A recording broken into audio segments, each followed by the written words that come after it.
안 믿는 사람들은 기도가 무엇인지 모릅니다.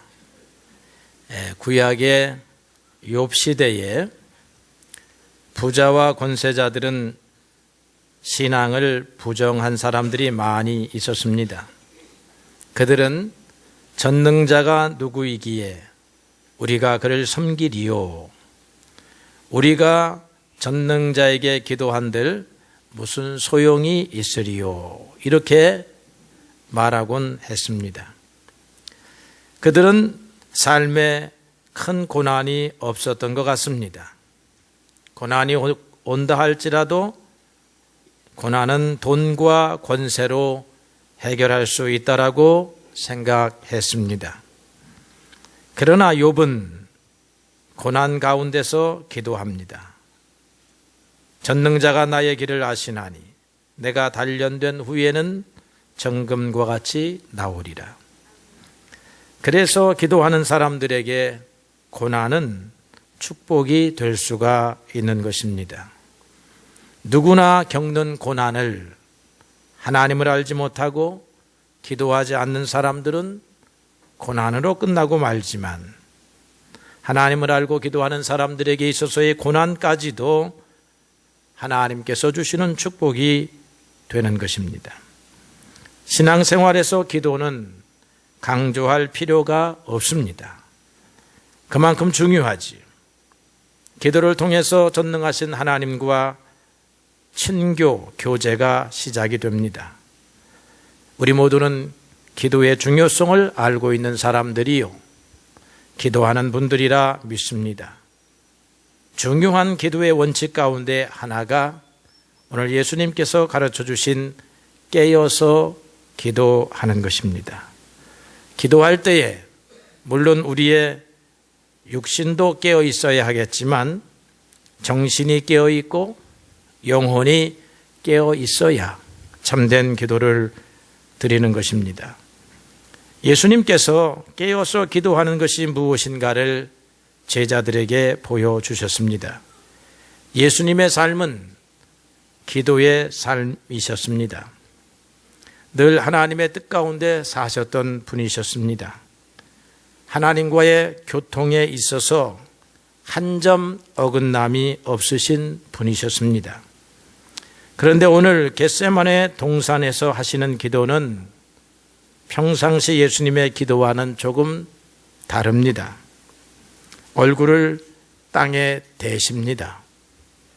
그냥 두 손을 모으고 하늘을 보고 기도하는 것이 아니라 그 얼굴을 땅에 대셨습니다.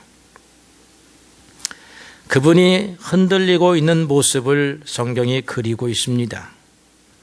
예수님의 얼굴엔 고민과 슬픔이 전에 없이 드러나 있습니다. 또 예수께서 친히 말씀하십니다. 내 마음이 매우 고민하여 죽게 되었으니 라고 하셨습니다. 예수님 역시 우리와 동일한 육신을 입으셨기 때문에 고난에 무감각한 초인은 아니셨습니다. 그분도 자신의 운명에 닥쳐올 십자가를 예견하셨고 그 일로 인해서 시험을 받으십니다. 그래서 그분은 잡히시던 날 밤 겟세마네 동산에 올라서 기도의 씨름을 하셨습니다. 겟세마네라고 하는 말의 뜻이 기름을 짜는 곳이다 하는 뜻입니다. 그 이름의 뜻과 같이 예수님의 기도는 누가복음의 누가가 이렇게 기록했습니다. 땀이 땅에 떨어지는 핏방울 같이 되더라. 예수님이 기도하시는데 땀이 우리식 표현으로 말하면 비 오듯이 흐르셨는데 누가는 핏방울 같이 떨어졌다라고 표현을 했습니다. 예수님께서 간절하게 기도하는 모습이 잘 대비되고 있습니다. 기름을 짜는 곳 겟세마나에서 예수님은 피땀 흘리시는 그런 기도를 하셨다는 것입니다. 예수님이 기도하셨다라고 하면 우리는 더 말할 나위가 없습니다. 기도해야 하는 것입니다. 예수님의 앞길에도 고난이 있었다라고 하면 우리의 앞길도 더 말할 나위가 없는 것입니다. 여러분의 앞길도 여러분이 이길 수 없는 고난으로 가득 차 있는 것입니다. 예수님께서 흔들리셨다라고 하면 여러분은 더 말할 나위가 없는 것입니다. 여러분들도 감당할 수 없는 시험으로 인해서 신앙이 흔들리고 양심이 흔들리고 지성이 흔들리고 생각이 흔들리는 것입니다. 예수님께서 기도로 이기셨다라고 하면 우리는 다른 방법이 없습니다. 우리도 기도로 이기는 것입니다. 예수님께서 너희가 마음에는 원이로되 육신이 약하구나 하셨습니다.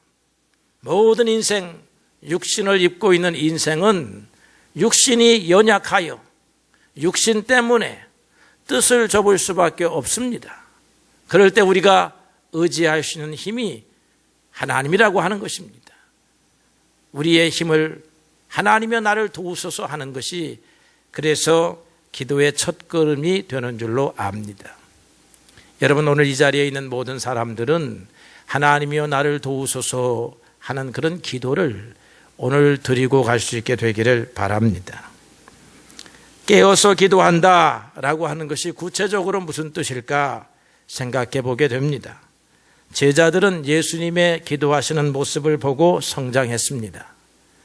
자녀들은 부모들이 하는 모습을 보고 성장한다고 합니다. 부모들, 선생들, 지도자들의 행동의 그림자를 보고 성장한다라고 하는 것입니다. 그런데 오늘날 많은 사람들이 배우지 못하고 있는 것은 부모들이 기도하지 않기 때문이요, 지도자들이 기도하지 않기 때문인 것입니다. 기도하는 지도자들 밑에서는 기도하는 제자들이 나오는 것입니다.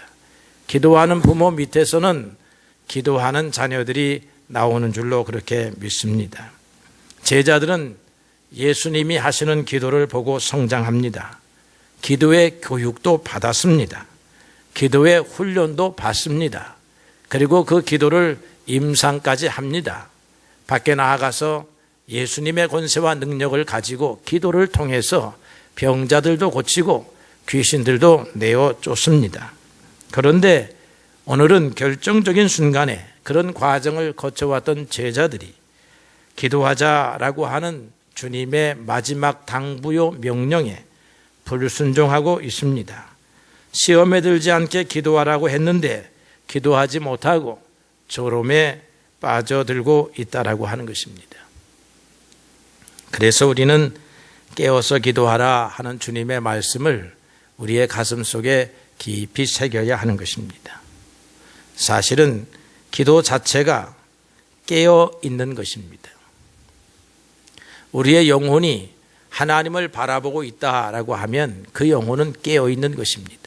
하나님을 까마득하게 잊어버리고 있으면 그 영혼은 죽은 영혼입니다. 그런데 우리가 깨어 있느냐, 죽어 있느냐, 잠자고 있느냐 하는 차이는 기도하느냐에 있습니다. 시험은 이 인생에서 언제 찾아올지 모릅니다. 사탄은 욥도 시험을 했고 예수님도 시험을 했습니다. 그래서 우리들도 넘어뜨리려고 호시탐탐 기회를 노리고 있습니다.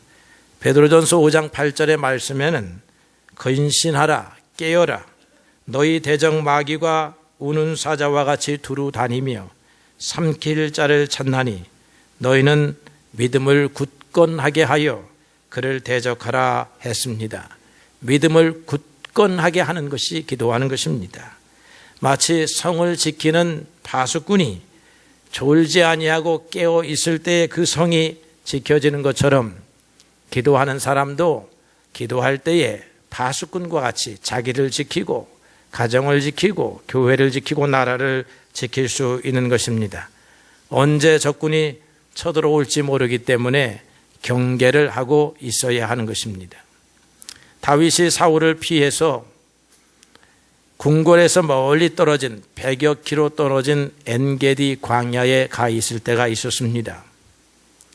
사울의 추적이 점점 심해져 올 때에 그는 동굴 속에 숨으면서 이쯤 되면 사울 임금이 나를 찾지 못할 것이다. 그리고 이제는 더 이상 찾지도 않을 것이다 라고 생각할 때입니다. 그런데 어느 날 동굴 바깥에서 함성 소리가 들려오고 밖을 살며시 엿보니까 내다보니까 군인들이 몰려왔는데 3,000명이나 되는 군인들이 이제 그 동굴을 향하여 몰려오고 있는 것입니다.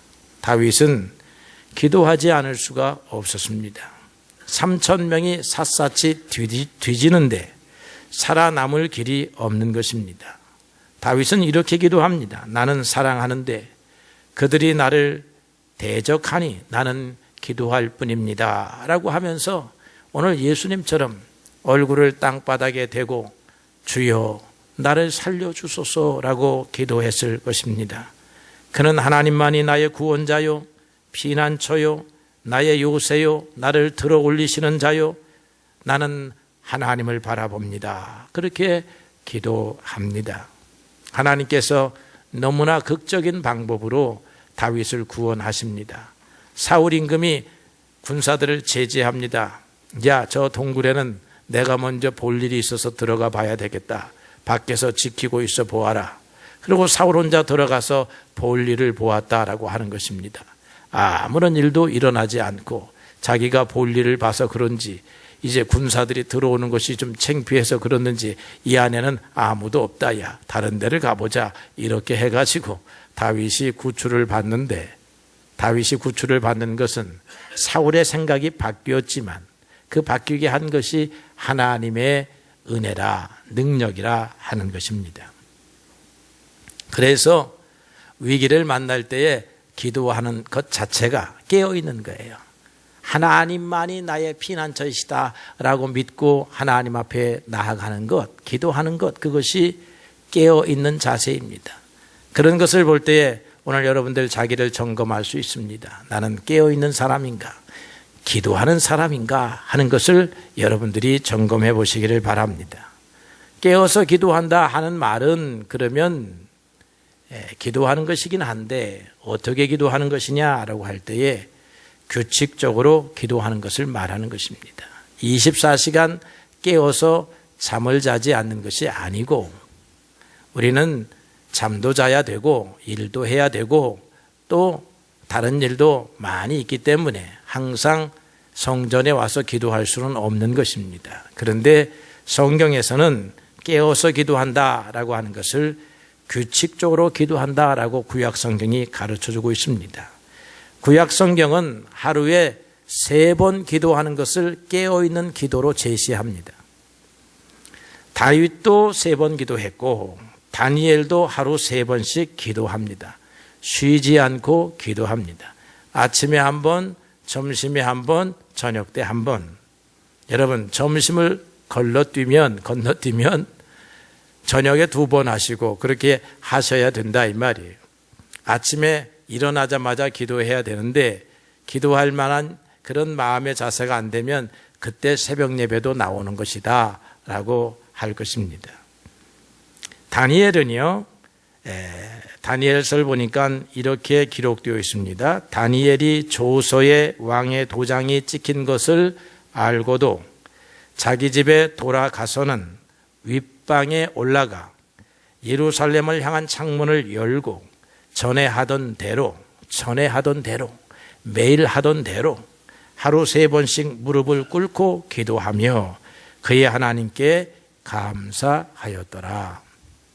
자기를 잡으러 오는 사람들이 눈앞에 있는데 자기의 기도하는 모습을 걸고 넘어지려고 하는 사람들이 창문 바깥에서 지켜보고 있는데 그는 하던 대로 3번씩 하나님 앞에 기도했다라고 하는 것입니다.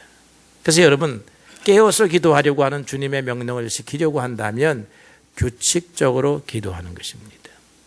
하루에 1번이라도 규칙적으로 해야 하는 것입니다. 내가 아침에 일어나서 기도해야 되겠다라든지 아니면 저녁에 잠자기 전에는 기도해야 되겠다라고 해야 하는 것입니다. 내일을 주님께 맡기고 오늘 밤에 기도하고 잠드는 사람, 아침에 일어나서 오늘 한날의 삶을 맡기고 기도하는 사람에게는 무엇이 따라옵니까? 하나님의 보호와 은총이 따라오는 것입니다. 하루에 한 번이라도 규칙적으로 기도하는 여러분들이 될 수 있게 되기를 축복합니다. 세 번째로는 인간적 생각을 멈추고 기도하라 하는 것입니다. 우리의 생각은 그치지 않는다라고 할 수 있습니다. 먹는 걱정, 입는 걱정, 친구와의 관계, 자녀와의 관계, 앞길의 문제, 취직의 문제, 성공의 문제, 성취의 문제, 생각이 그치지를 않습니다. 그칠 수가 없습니다. 이 생각을 다른 말로 이 치환을 해보면요, 걱정입니다. 걱정이 그치지 않는 것이 인생이에요. 우리는 걱정은 그치지 않고 하는데 기도는 그치지 말고 하라는 말을 못 알아듣는다 이 말이에요. 그래서 우리가 잠깐만이라도 생각을 멈출 수 있다면 걱정에서 벗어날 수 있습니다. 죄책감에서 벗어날 수 있습니다. 두려움에서 벗어날 수 있어요. 생각 속에 찾아오는 것이 걱정, 두려움, 그 다음에 죄책감 이런 것들이에요.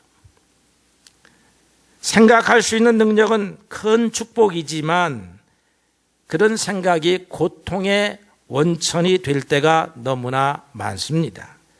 그래서 유명한 영성 운동가인 헨리 나우에는 그치지 않는 생각을 그치지 않는 기도로 바꾸어야 한다라고 그렇게 권면하고 있습니다. 크리스천 작가인 필립 얀시라고 하는 사람은 기도를 믿음의 팔굽혀펴기라 그렇게 말했습니다. 팔굽혀펴기를 하면 팔에 근육이 생기듯이 기도를 하게 되면 영의 근육이 생겨난다라고 하는 것입니다. 팔굽혀펴기를 하면 건강해지듯이 기도를 하게 되면 하나님의 전능하신 보호가 끊어지지 않는다라고 하는 것입니다. 팔굽혀펴기를 매일매일 해야 효과가 있듯이 기도를 매일매일 해야 효과가 있는 것입니다. 근육이 생기면 여러분 허벅지 근육이 생기면 허리에 근육이 생기면 관절을 둘러싸고 있는 근육이 생기면 건강한 것 아닙니까?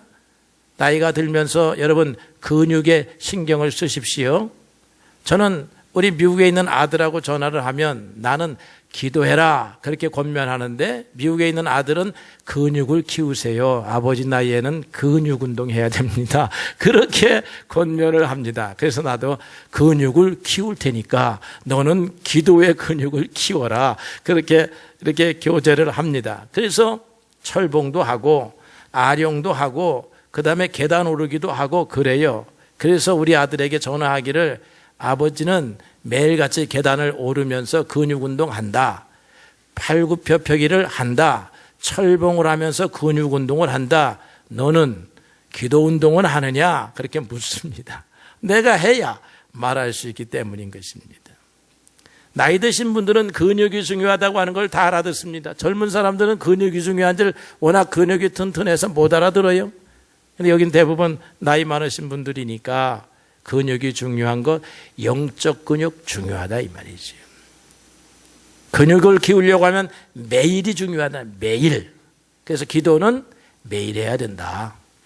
아까 조금 전에 생각을 매일 하지 말고 생각은 그치고 기도는 그치지 말고 그렇게 하는 것이다 라고 하는 것입니다.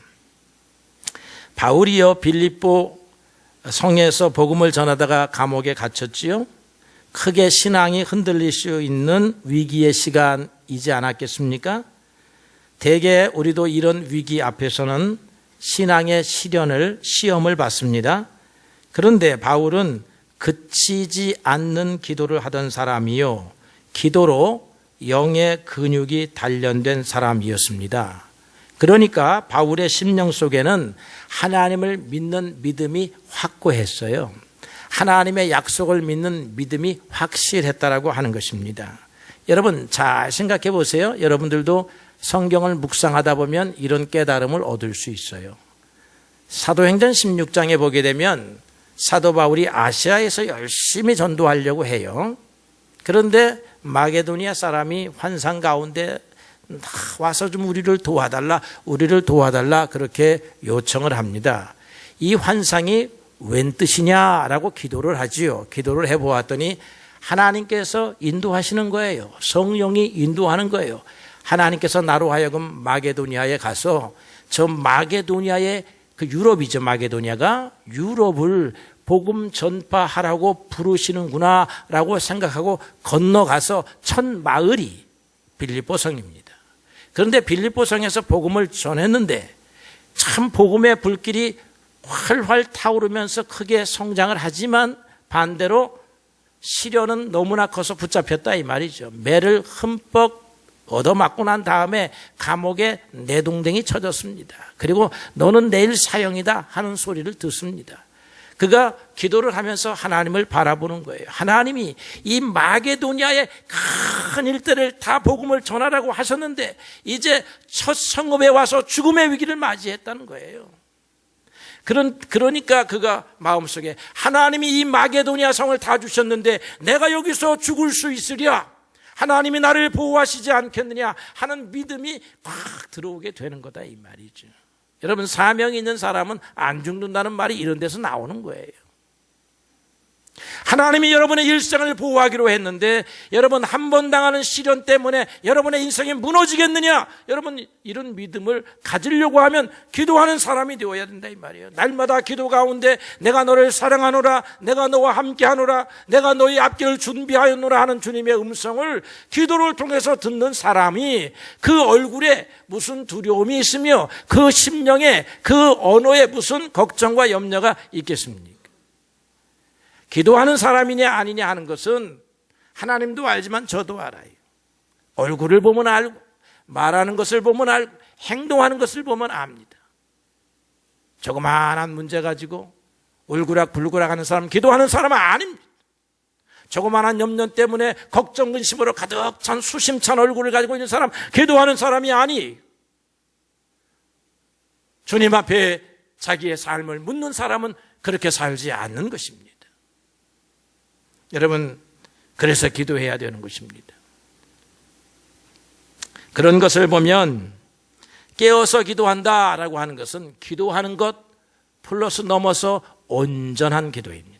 하나님을 온전히 믿고 하는 그런 기도예요. 역대기하 25장에 보게 되면 유대 임금 가운데 아마사라고 하는 임금이 있었습니다. 근데 성경은 이렇게 기록을 했어요. 아마사가 여호와 보시기에 정직하게 행하기는 하였으나 온전한 마음으로는 행하지 아니하더라. 아마사의 신앙을 저는 이렇게 생각을 합니다. 다른 사람은 이건 신앙이 형편없는 인간이구만 이렇게 생각하면 안 돼요. 저는 절반의 신앙이라 이렇게 생각해 봅니다. 신앙이 절반은 있었는데 온전하지는 않다. 좀 부족한 부분이 많다는 거예요. 신앙에도 절반의 신앙이 있다라고 하면 기도에도 온전하지 못한 절반의 기도가 있겠다. 우리는 절반의 기도를 하고 사는 사람이 아닌가. 나만 복을 받겠다고 하는 것도 절반의 기도겠구나 이런 생각이 옵니다. 예를 든다면 여러분 아브라함과 조카 롯의 사건을 이렇게 보면요. 롯이 나쁜 사람이란 말이에요. 그런데 롯을 나쁘다고만 보면 안 돼요. 롯이 아브라함이 야 우리가 이제 너무나 양떼가 많아졌으니까 땅을 나누어서 서로 다른 데 가서 양떼를 키우자. 내가 먼저 택해라 해가지고 좋은 땅은 조카가 먼저 차지했다는 거예요. 그런데 가만히 제가 생각을 해보니까 조카 롯은 기도하던 사람이었을 것이다 이 말이에요. 기도하면서 하나님 내 삼촌 아브라함의 품에서 독립할 수 있게 해 주시옵소서 기도했을 거다 이 말이에요. 아브라함만 복 주지 마시고 나에게도 복을 주시옵소서 그렇게 기도했단 말이에요. 기도했는데 어느 날 아브라함이 다 불러서 야 너도 커졌고 나도 커졌으니까 함께 우리가 부족하니 우리를 나누자. 대신 너에게 먼저 우선권을 줄 테니까 네가 먼저 택해서 가봐라. 이런 아브라함 삼촌의 말이 떨어지니까 하나님 응답해 주셔서 감사합니다 하고서는 제일 먼저 그러면 내가 저 요단강 동편 들녘 땅 소돔과 고모라 지역으로 가겠습니다. 그렇게 말하더라 이 말이에요. 아브라함이 한 말이 있으니까 믿음의 사람은 한 말은 책임져야 돼. 그러니까 그렇게 해라 했지만 성경 전체를 읽어보니까 이 롯이 이야 이게 문제가 있는 사람이에요.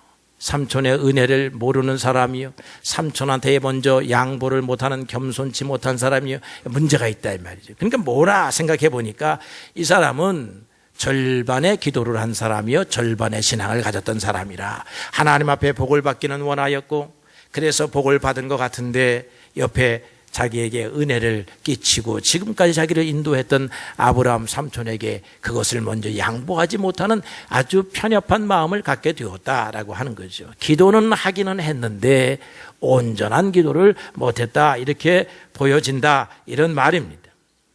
그러므로 여러분 온전한 기도가 필요합니다. 여러분 그 울음소리가 유명한 새가 뻐꾹입니다. 뻐꾹이 잘 알죠? 그 울음소리가 얼마나 아름답고 정겨운지 우리가 뻐꾹새 노래를 불러요. 시인 권정생이라고 하는 분은 뻐꾹새라고 하는 시에서 이렇게 노래를 합니다. 뻐꾹새가 울어주면 밭에서 고생하는 우리 엄마 허리가 덜 아프고 먼 길 가시는 아버지의 무거운 발걸음이 한결 가벼워지네.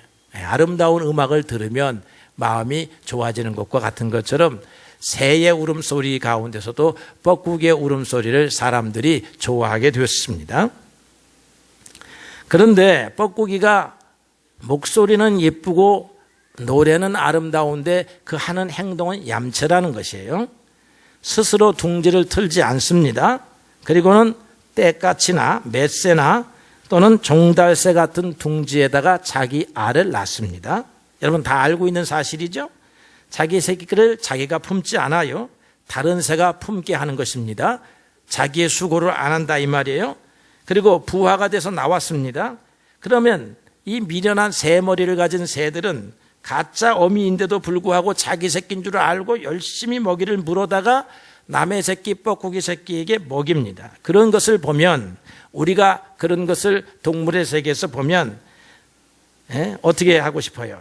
야, 저 미련한 놈의 새, 저 나쁜 놈의 뻐꾸기, 저 뻐꾸기를 어떻게 하면 꿀밤을 줄까 이런 생각이 들고 자기 새끼인 줄 알고 잘못 기르고 있는 새가 가여워집니다. 이게 거역할 수도 없고 변하지도 않는 자연의 질서이지만 뻐꾸기의 이런 행동은 인간의 얌체적 행동에 교훈을 주는 그런 행위이다 이 말이죠. 제자들은 예수님의 사랑을 무한히 받았는데요, 겟세마네 동산에서 자신들의 행동을 보면 오늘 예수님뿐만 아니라 우리까지도 실망을 시킵니다. 예수님이 특별히 부탁을 했는데 기도에 동참하지 못합니다. 사랑은 많이 받았는데 주님의 명령에 따라가지 못한다 이 말이죠. 큰 사랑을 받았지만 사랑의 일부분도 되돌려주지 못하는 행위, 이런 제자들의 모습은 얌체의 행위와 동일하다 이 말이죠. 그러면 우리는 신앙에 있어서 얌체의 행위를 안 하느냐? 그리스도의 사랑으로 하나님의 백성이 된 우리들이 기도하면서 살아야 되는데 기도하지를 않으면서 하나님의 축복을 받으려고 한다 이 말이죠. 하나님이 볼 때에 영락없는 얌체의 행위라 오늘 제 입을 통해서 하나님이 말씀하시는 거예요. 기도하지도 않고 예배드리지도 않고 주님 앞에 봉사하지도 않고 복은 받으려고 하고 하나님의 전능하신 은총을 보호를 받으려고 하는 그 행위 자체가 얌체라는 것입니다. 물론 하나님은 우리가 자녀이기 때문에 그런 얌체적 행위를 눈 감을 때도 있고 받아들일 때도 있지만 하나님이 그게 기분이 좋아서 하는 것은 아닐 거예요. 우리가 부모 노릇을 해보지만 잘하는 자식이 좋은 것이지 얌체 행동을 하는 자식이 좋은 게 아니다 이 말이에요. 그냥 참을 뿐이다 이 말이죠. 오늘 우리가 하나님 앞에 기도하지 않는다, 아침 저녁으로 기도하지 않는다, 삶을 맡기지 않는다, 하나님의 교훈의 말씀을 내 삶의 표준으로 삼지 않는다, 그리고 하나님이여 나를 도우소서라고만 기도한다라고 하면 절반의 기도요 얌체의 기도다 이렇게 말할 수 있는 것이다 이 말이죠. 오늘 주님께서 쉬지 말고 기도하라는 말은 네 기도가 온전해져라, 내 행위가 좀 믿음의 행위가 되어라. 그러면서 기도해라. 그래야 시험도 이길 수 있는 것이고 하나님의 보호와 은총도 받을 수 있는 것이다 라고 하는 사실을 가르쳐 주고자 하심입니다. 기도하시는 여러분 되시기를 바랍니다. 여러분의 기도가 주님 앞에 인정받는 기도 되기를 원합니다. 주님께서 여러분들과 함께 하실 때에 기쁘고 흐뭇하고 즐거운 마음으로 여러분들을 도와주시기를 소원합니다.